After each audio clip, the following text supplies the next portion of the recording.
The end of the 19th century and the early years of the 20th century are regarded by many film historians as a very interesting period in filmmaking history, and this is because during this period the film industry was very new and experimental, as well as there being a ton of milestones in filmmaking that were achieved.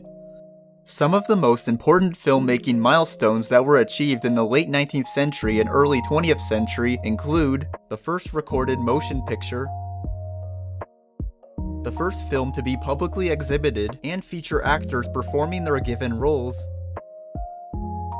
the first film with live recorded sound,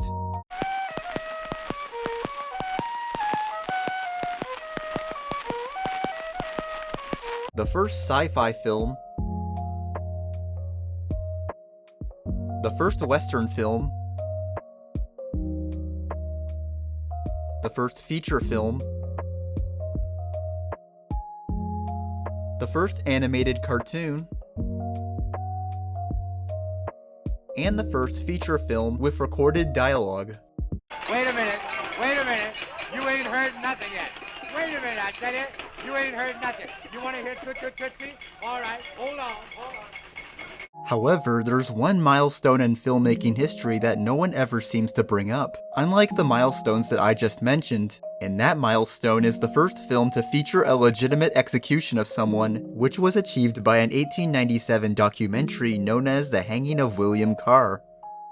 If you don't know any information about the film, allow me to explain every piece of information about the film that is now lost and likely lost forever.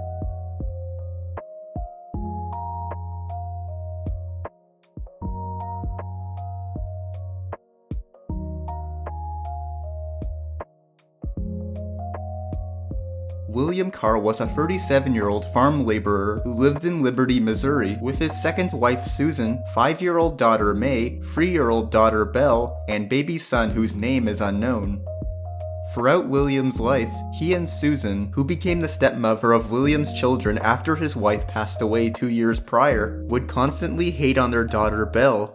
In fact, in his interrogation, William would reveal that he and Susan had found Belle very peculiar due to her fighting with other children and not being able to get along with her baby brother, although she did have close relationships with adults, such as her grandfather.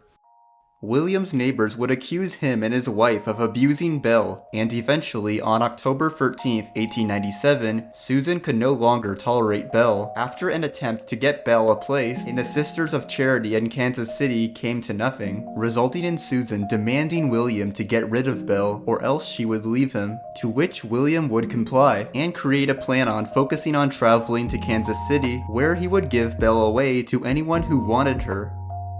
Following a long walk that involved William carrying an exhausted Belle partway, William would then change his plan when he reached the Missouri River near Randolph.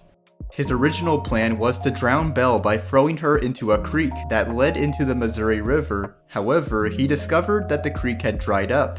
Thus, using a flat stone attached to a rope acting as a slip noose, he tightly tied the stone onto his daughter's breast using the rope before picking her up. Despite Belle desperately pleading to her father to be let go, William would still throw her into the river, where she would sadly end up drowning due to the stone tied to her being heavy enough to drag her underwater.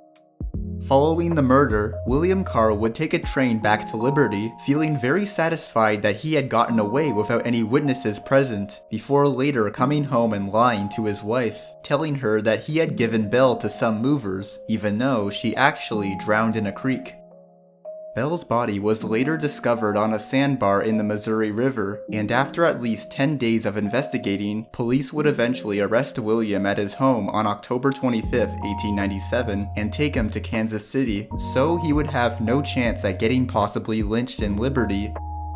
During the first 2 interrogations held at Chief Hayes' office, William was uncooperative. However, Hayes and his officers would refuse to release him and keep him behind bars for another day until he confessed. And eventually he would confess during his 3rd interrogation, describing the murder in great detail, and thus enabling a St. Louis Post-Dispatch artist who listened in to create a sketch of the murder, which was later published in the newspaper's December 17th issue. William Carr admitted that he had no remorse over his actions, and that his only motivation for confessing was to avoid having his wife be implicated for the murder, before later saying to the interrogators while grinning, "It's off my mind now. I'm glad my wife is free of it." William would then be transferred back to Liberty, where his trial would begin on November 16th, with him assigned Judge James M. Sandusky as his attorney, before being convicted for murder and sentenced to death via hanging, which was scheduled for December 17th, 1897.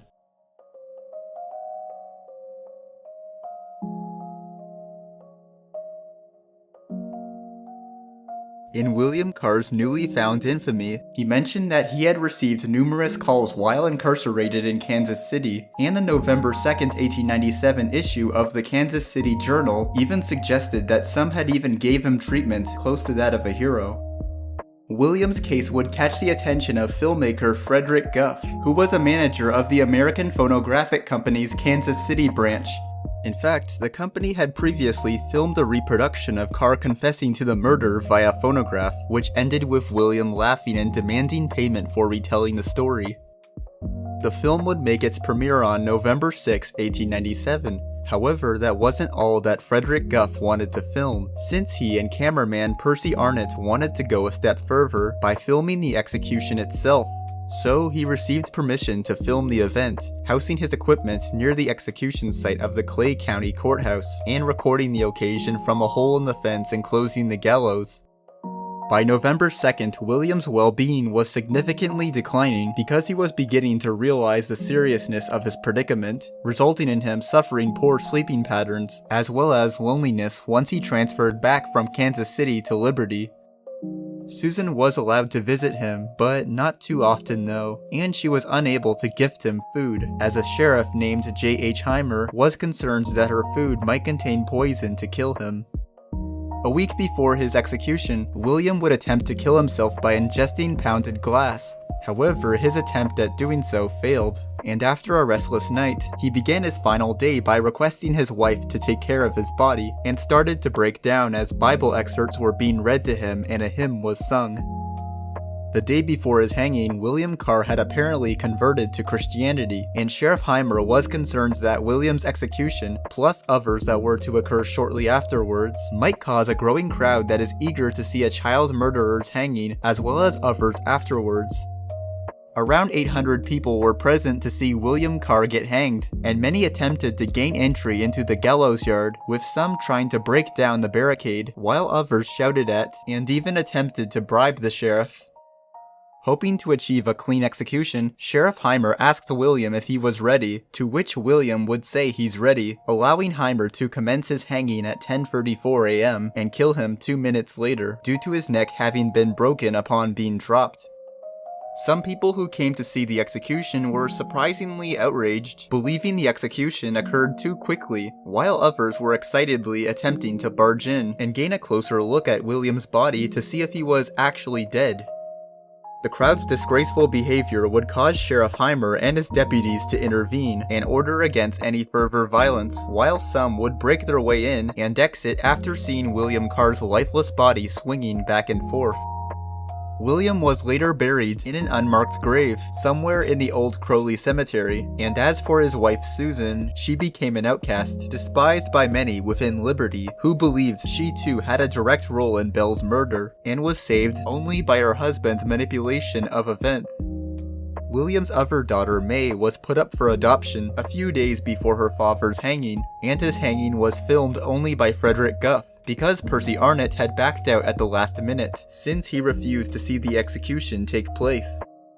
Around 1,800 pictures were taken during a quick filming session of William's hanging, and according to the Los Angeles Herald, around 1,000 feet of film was captured, which would have made the film last roughly 10 minutes in length. Frederick Guff wanted various shots of the crowd contained in the film, but would stop filming the crowd after they invaded the stockade, which made him concerned that they would accidentally destroy his camera, and eventually he would showcase the film, titled The Hanging of William Carr, in Kansas City and St. Louis. Frederick wanted to premiere the film at the Academy of Music, but would settle for a local phonograph store instead. And because the film contained the first real execution, it was not a surprise that its release attracted massive media attention, with several publications heavily criticizing the recording for sensationalizing the hanging and for exceeding the boundaries of decency. The Kansas City Star claimed that the film's content deterred many from viewing it, stressing that few women were present, and that the majority of viewers consisted of boys who should be protected by the law against such demoralizing influences. However, the film would be commercially successful enough for Frederick to showcase it across America, with people citing the film and the crowd's volatile behavior as reasons for banning public executions. An editorial for the St. Louis Post-Dispatch believed that men should not allow their wives, children, and mothers to attend public executions. However, public executions would continue in the United States, and 1 year later, a second filmed execution, titled An Execution by Hanging, was distributed, featuring the death of a criminal named Edward Heinsohn.